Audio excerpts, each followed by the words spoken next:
Both history and geography have given Guam a vibrant, cosmopolitan population. During the 16th century, when Spain's fabulous treasure galleons sailed the Pacific from Asia to the Americas, the island became the commercial and communication centre for European sailors and traders in Micronesia. But long before then, Guam had drawn others to its shores. The native Chamorro people of Malay origin migrated to Guam about 1,500 years ago. These ancient seafarers made the journey in flimsy sailing canoes, using primitive methods of navigation and taking months at a time. Centuries later, they were there to greet Portuguese explorer Ferdinand Magellan when his imposing fleet sailed into Guam's Umatac Bay in 1521. Things got off to a bad start when the Chamorro fed and watered Magellan's crew and in return took whatever they could find on the ship. This traditional Chamorro custom of give and take didn't go down well with the Spaniards, and before departing, Magellan's crew had killed 7 locals and burned 40 houses trying to retrieve a rowboat. Guam and its neighbours were branded Islas de los Ladrones, Islands of Thieves, and from then on the name stuck well into the 20th century. A new phase in Guam's history began in 1668 when Jesuit priests arrived from Spain on a mission to spread the word. Most of the nation is today Roman Catholic, but despite the years of Spanish rule and American quasi-rule, Guam's Chamorro heart is still beating. Spanish forts like Santa Agueda still stand watch on the rocky cliffs, but Guam has embraced a new era, with the Chamorro the dominant force in political and social life on the island. Well, and when you're reading world history, Magellan was the first circumnavigation attempt in the world, and this was in the 15th century. And when he left the coast of the Americas, it took him several weeks to reach the first landfall, which was Guam. And like the Columbus voyage, they nearly gave up hope that they would never sight land. So after many weeks of traveling throughout the vast Pacific, they eventually reached Guam. But when they reached Guam, they were really suffering on the ship from starvation, from lack of water, and the men were very, very weak. So in a way, Guam, or the Marianas, was like the light of hope for them to continue on with the voyage. If you remember the Magellan voyage, when it first began in Spain, there were 5 original galleon ships, or 5 ships in the beginning. By the time it reached Guam and the Marianas, they were down to 3. And they began with a total of about 237 men.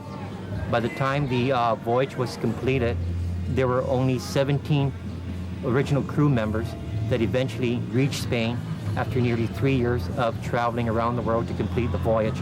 Magellan was killed in the Philippines, so he never completed the voyage. But because he was the commander of the first circumnavigation attempt, the credit was given to him as the Magellan voyage. A concerted effort has recently been made to revive the local dialect of this ancient civilization, along with the old customs.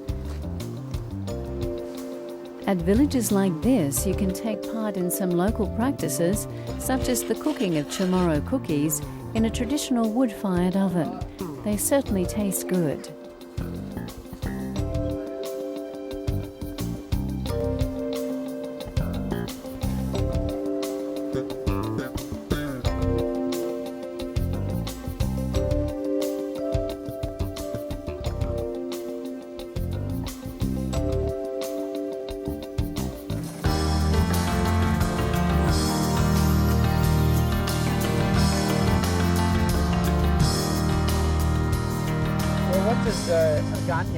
What does Agana mean?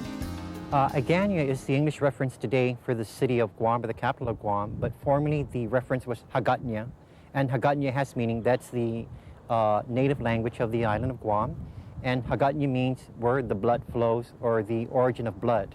Blood? Blood, yes. And the reason why we say Hagatna, because the ancient roots of the Chamorros began in this area here of Agana, or Hagatna in Chamorro. Sure. What is your blood, as it were? Well, it's really quite interesting because the indigenous people that came here to the Marianas were from Indo-Malay, the Indonesian-Malaysian group of people that came here nearly 4,000 years ago. I am a direct descendant of that particular group. But because of the arrival of the Europeans and then subsequently the other two nations, there is a lot of mixtures with the indigenous culture or the indigenous race. So today I am not a pure Chamorro, although I identify myself in terms of culture and language as a Chamorro from the Mariana Islands, not only Guam, but the entire Mariana Islands, or Islas Marianas in the Spanish version. Traditional medicines have also witnessed a resurgence of interest.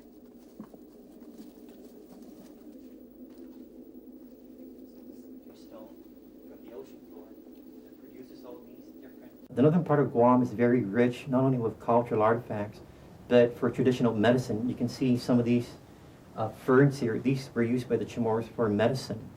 And in this particular cave, and also typical of most of the cave in the Retidian area, the ancient Chamorros who came here nearly 4,000 years ago brought this knowledge with them.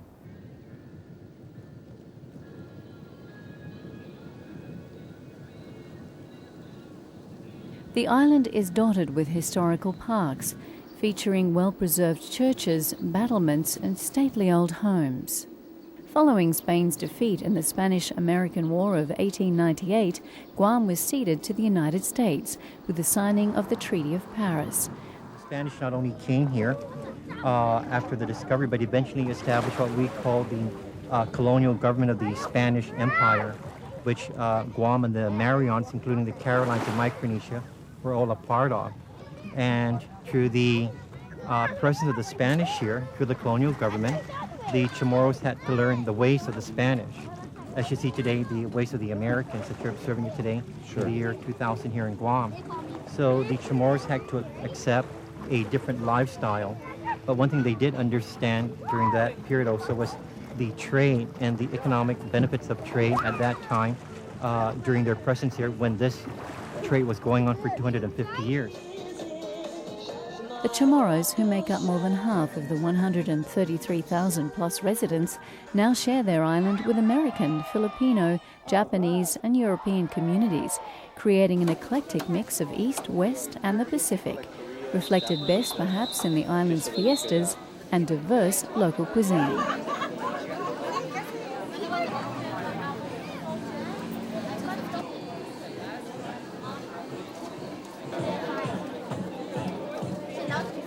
No, I just saw Jess.